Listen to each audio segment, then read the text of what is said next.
हिंदू उत्तराधिकार अधिनियम 1956 के तहत मिताक्षरा सहभोजिता मिताक्षरा कोपार्सेनरी प्रणाली लागू थी। इस प्रणाली में केवल पुत्र ही जन्म से पैतृक संपत्ति में अधिकार रखते थे। पुत्रियां कोपार्सेनर नहीं मानी जाती थीं।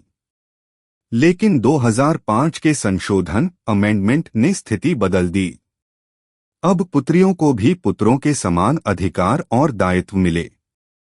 फिर भी प्रश्न यह बचा कि क्या वे पुत्रियां भी कोपार्सेनरी अधिकार की हकदार होंगी जो 2005 संशोधन से पहले जन्मी थीं, लेकिन मामला बाद में उठाया गया। तथ्य फैक्ट्स ऑफ द केस। एक हिंदू परिवार में पिता की मृत्यु 2001 में हो गई, यानी 2005 संशोधन से पहले। उसकी संपत्ति पर विवाद उत्पन्न हुआ। पुत्रियों दनम्मा और सुमन सुरपुर ने दावा किया कि वे भी कोपार्सेनर हैं और संपत्ति में बराबरी का हिस्सा चाहती हैं। बेटों अमर और अन्य ने तर्क दिया कि चूंकि पिता की मृत्यु 2005 संशोधन से पहले हो चुकी थी, इसलिए पुत्रियां कोपार्सेनरी अधिकार की हकदार नहीं हैं। मुख्य प्रश्न इश्यूज।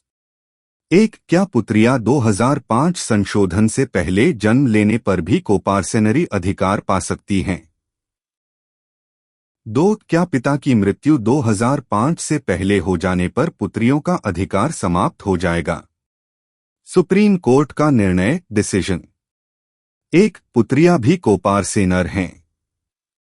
सुप्रीम कोर्ट ने कहा कि 2005 संशोधन का उद्देश्य लैंगिक समानता स्थापित करना है।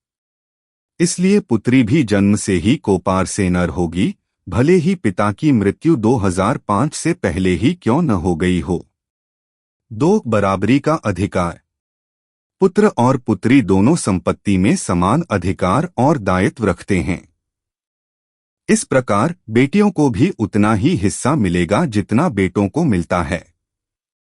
3. संशोधन की भावना। अदालत ने कहा कि कानून की व्याख्या ऐसी होनी चाहिए जो समानता और न्याय को बढ़ावा दे। केवल तकनीकी आधार पिता की मृत्यु 2005 से पहले पर पुत्रियों को अधिकार से वंचित नहीं किया जा सकता। महत्व सिग्निफिकेंस। 1. इस केस ने महिलाओं को संपत्ति में बराबरी का अधिकार दिया और लैंगिक समानता की दिशा में बड़ा कदम बढ़ाया। 2. न्यायालय ने 2005 संशोधन को स्पष्ट और न्यायपूर्ण तरीके से लागू किया। 3. यह फैसला बाद में विनीता शर्मा वी राकेश शर्मा 2020 केस में और मजबूत हुआ, जहां सुप्रीम कोर्ट ने पूरी तरह स्पष्ट किया कि पुत्रियां जन्म से ही कोपार्सेनर हैं। 4. यह केस हिंदू उत्तराधिकार कानून के इतिहास में एक मील का पत्थर लैंडमार्क माना जाता है। निष्कर्ष कंक्लूजन।